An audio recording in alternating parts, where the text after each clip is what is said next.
బైబిల్లో యెషయా 66:13 ఒకని తల్లి వానిని ఆదరించినట్లు నేను మిమ్మల్ని ఆదరించేదను అని దేవుడు చెప్తున్న మాటలు విన్నారా? అవును, ప్రభువు మనల్ని కన్న తండ్రిలా పోషిస్తాడు, కన్న తల్లిలా ఆదరిస్తాడు. ఈరోజు నిరాశ, నిస్పృహలో ప్రభు ఆదరణకే కనిపెడుతున్నారా? అయితే వినండి, ఈరోజు దేవుడు మీతోనే మాట్లాడుతున్నాడు. మరి ఈ రోజును దేవుని వాక్య ధ్యానంతో ప్రారంభిద్దామా?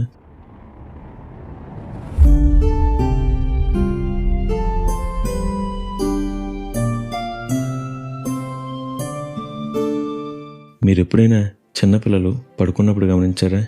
ఒక్కొక్కసారి వారి నిద్రలో ఉంటే ఉలిక్కిపడి నిద్రలేచి ఒకటే రీతిన ఏడుస్తూ ఉంటారు.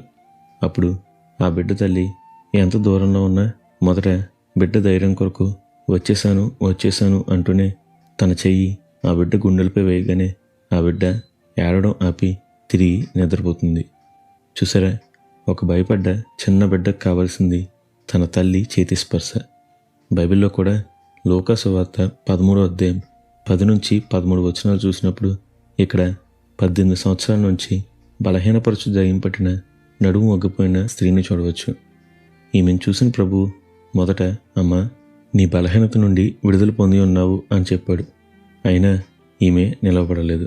కానీ ప్రభువు తన చెయ్యి ఆమెపై ఉంచగానే చక్కగా లేచి నిల్చుని ప్రభువును మహింపరిచింది. ఈ స్త్రీని గురించి ఆలోచించినప్పుడు బహుశా ఎక్కడ పాపానికి చోటిచ్చి ఆ దయ్యాన్ని పట్టించుకుందో తెలియదు, కానీ పట్టింది మొదలు అది ఆమె భుజాలపై కూర్చుని ఒక్కో కుక్కలను కట్టినట్లు పాపానికి ఆమెను కట్టిపాడేసింది. ఇక తిరిగి లేవకుండా ఆమెను కృంగదీసింది. కానీ ఒకనాడు కట్టబడిన తన బిడ్డను ప్రభు తానే చూశాడు. మొదట ఆమెను విడిపించాడు. అయినా భయపడి లేవలేక తిరిగి నిల్చోలేని ఆమెపై అచ్చంగా కన్నతల్లి వలనే చేతులుంచి ఆదరించి ధైర్యపరిచాడు, చక్కగా నిలవబెట్టాడు. ఈరోజు మీ స్థితి ఇలానే ఉందా? పాపం అనే బలహీనపరిచే ఏదైనా వ్యసనం మిమ్మల్ని కృంగదీసిందా? ఇక లేవలేకున్నారా? అయితే నా ప్రభువు మీతోనే చెప్తున్నాడు, ఆయన మిమ్మల్ని విడిపించేశాడు. అంతేకాదు, ఒకవేళ ఇంకా నేను లేవలేను, నా వల్ల కాదు అనే భయం మీలో ఉందా? అయితే ఇప్పుడే మోకరించి ప్రభు చెంతకు రండి. ఆయన చెయ్యి మిమ్మల్ని తప్పక తాకుతుంది. ఆయన మిమ్మల్ని తల్లిలా ఆదరిస్తాడు, కానీ తోసివేయడు.